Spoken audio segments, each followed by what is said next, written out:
right, 225, you have lasted all the way through to listening to me blather about the DPCC textbook here in some detail.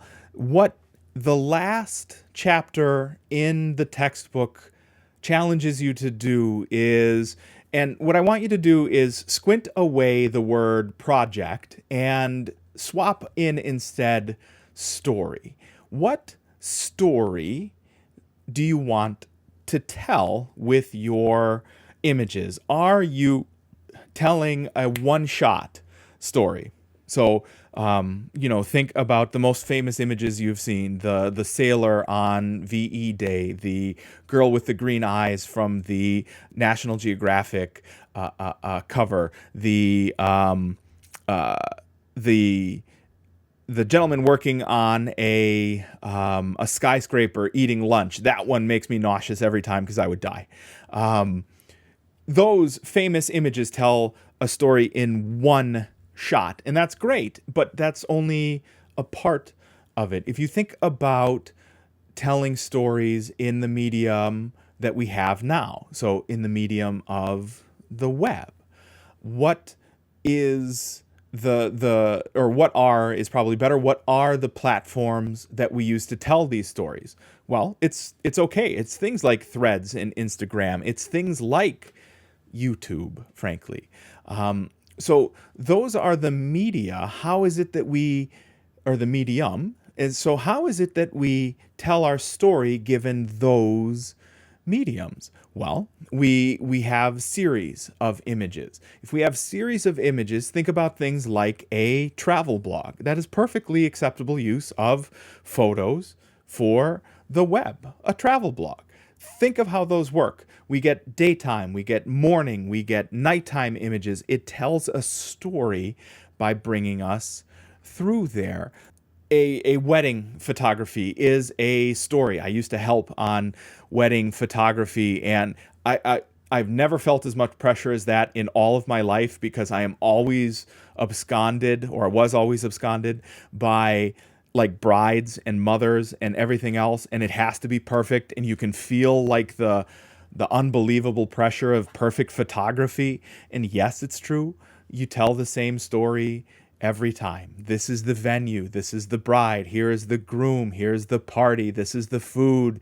People have fun. It's the same story every time. But the images we produce tell this particular story. And when you are, setting out and with the knowledge of telling a story, it is always a good idea, and it's one of the takeaways here from chapter 20, is to go through and understand the steps in that story before you leave to go take those images. I know over the course of this course, I've been telling you, go to a farmer's market and take pictures. Go to, campus and take pictures. Go to a farmer's market and take pictures in the morning. Go to a farmer's market and take pictures at night. Changing the way we look at the story. But all stories really do have a beginning, a middle, and an end. There is, conflict. There are things to learn. There are fun little ditties to have along the way. And that's what chapter 20 does here, is it prepares you to think about your photography as a story. And if that's the case, you're an author. And every author of a story has to know where it's going before we begin. So as we enter here into the last session, the last full session for this course, it's time to start planning the story before you leave. So if we are leaving to take a story of travel photography, I know I'm going to Chinatown in a few days, so I want to see what that's like in San Francisco. Well, I have to be able to tell a story, like going into crossing over into what it's going to look like with, different languages on all the boards, etc. I need to be able to take my audience on a journey. So there's a beginning, a middle, an end. This is as we're walking through, here's things that we're going to see. Everybody eats while we're there because we all eat. I eat a ton.